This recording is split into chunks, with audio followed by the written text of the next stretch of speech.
Well, it's the long weekend this weekend, so we know that our regular scheduled netball is not going on, but Country Champs will be on, and we'll get a big preview of that from Hannah Lolla in just a moment. But before we do that, we're going to run through last week's games and get the scores, because I know there were some tight games in the River Murray Netball Association. Hannah, how are you today?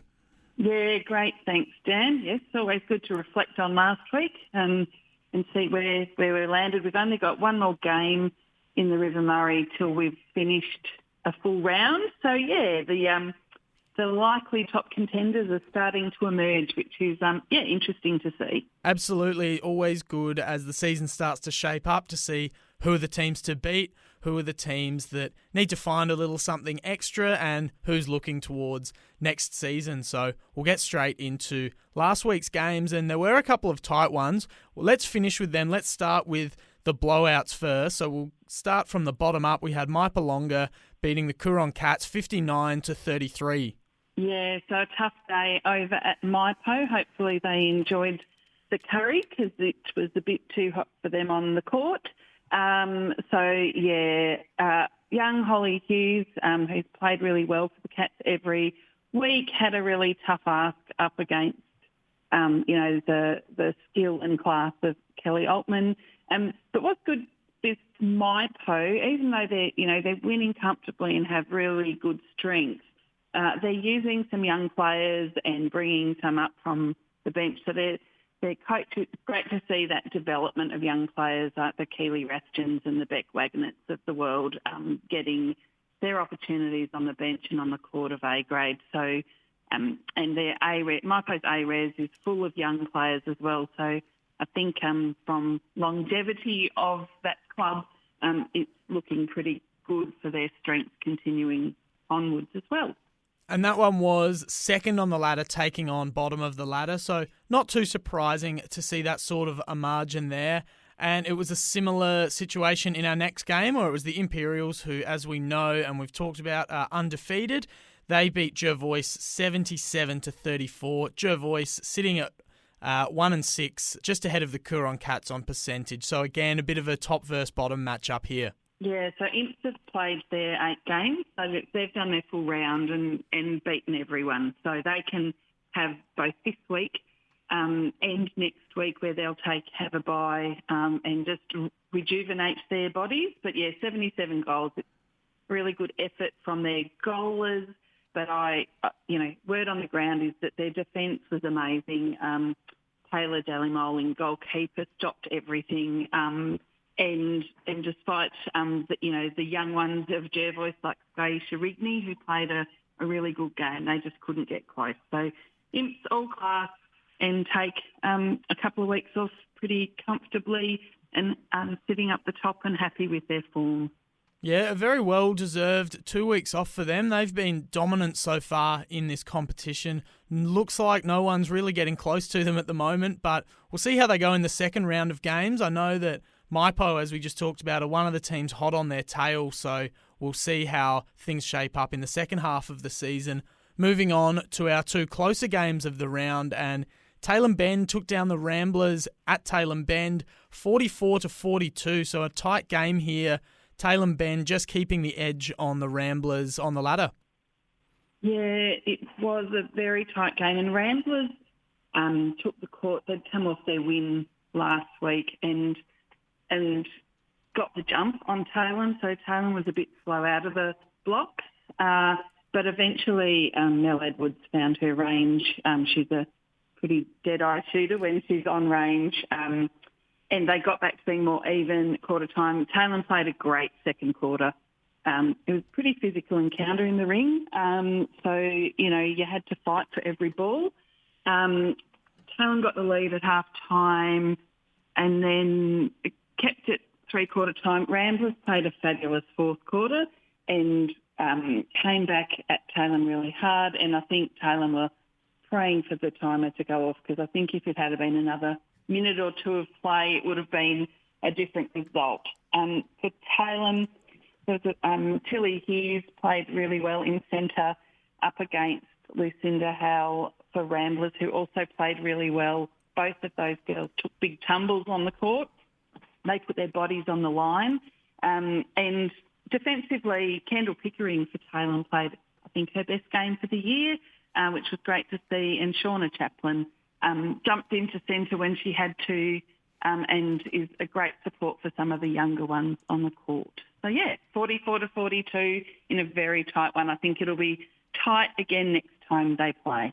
All right, and in our last game, it was Mannum defeating the Mallee Storm 47-41. So a battle between the sort of middle of the table teams there, the Smokies. Mannum sitting at 5-2, Mallee Storm now at 3-4. So Mannum won that one 47-41. How did that one play out? Yeah, so again, Mannum just got the jump, got 4 goals up in the first quarter, kept it. Abby Pake from the Storm shot exceptionally well, and it was a really tightly contested game, but Mannum had those few goals. Storm came back at them in the last quarter and got within 2, and then just couldn't keep that pressure up for the whole of the fourth quarter.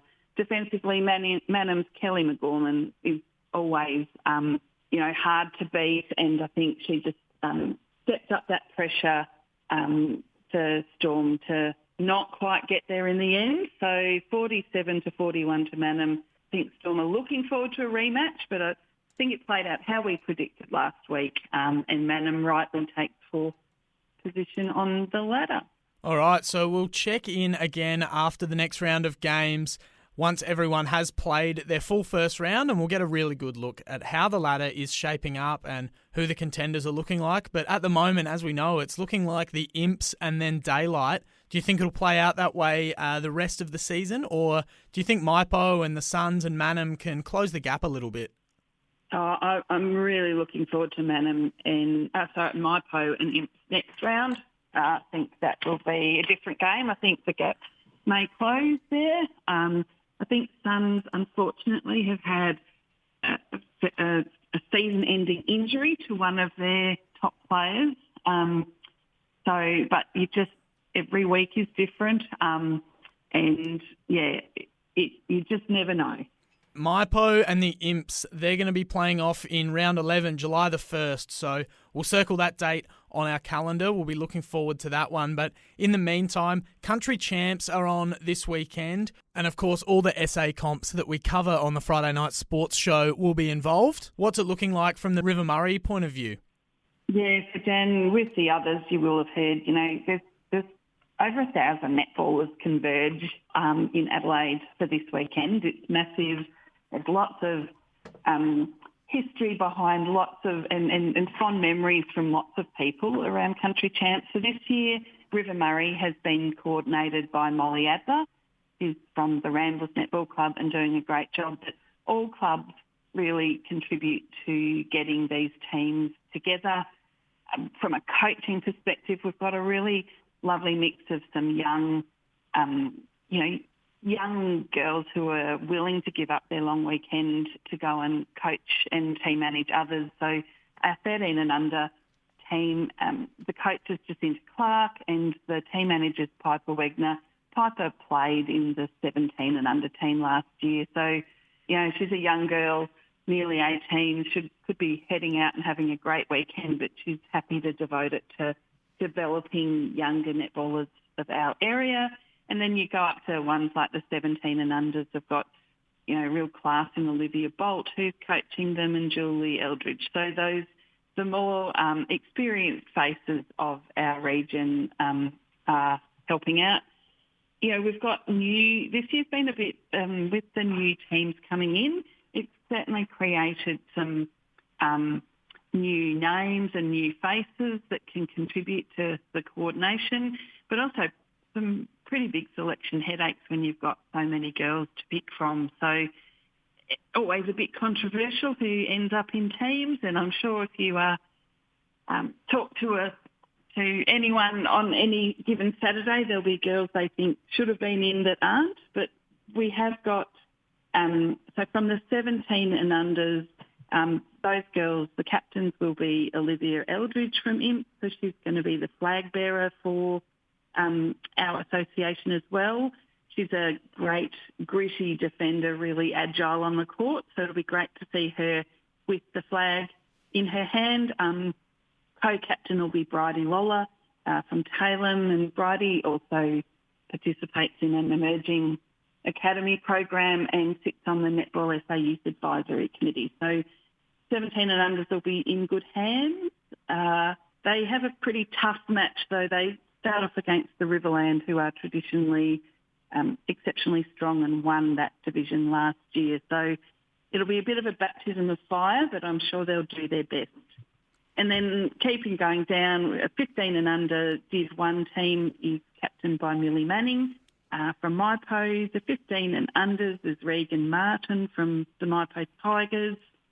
13 and unders captained by Indigo Hinks from the Cats. And the 11 and unders is captained by Lucy Phillips from the Storm. The 11 and unders only play on Saturday, but I think those girls have a great opportunity that might take out the country champs. They were undefeated in a mid-hills carnival. And so, I think they might have a pretty successful Saturday. And some of the games will be televised. Some of the girls will get a chance to play indoors as well as outdoors. And I'm hoping that the weather stays kind to all of us parents who will be down there. All right, well, congratulations to all the girls who have been selected, especially those selected as captains, and I'm sure it's going to be a great weekend. Just quickly, before we wrap up, Hannah, what do you think? Are the River Murray Netball Association bringing home a bit of silverware? I reckon there could be some silverware in the cupboard from our young 11 and unders, and we'll see where that 15 and under team lands as well. Country champs, anything can happen. Looking forward to seeing the results. Good luck to all those competing this weekend. And Hannah, thank you very much for joining us as always. Looking forward to catching up next week and hearing all about it. Will do. Thanks, Dan. You enjoy your long weekend.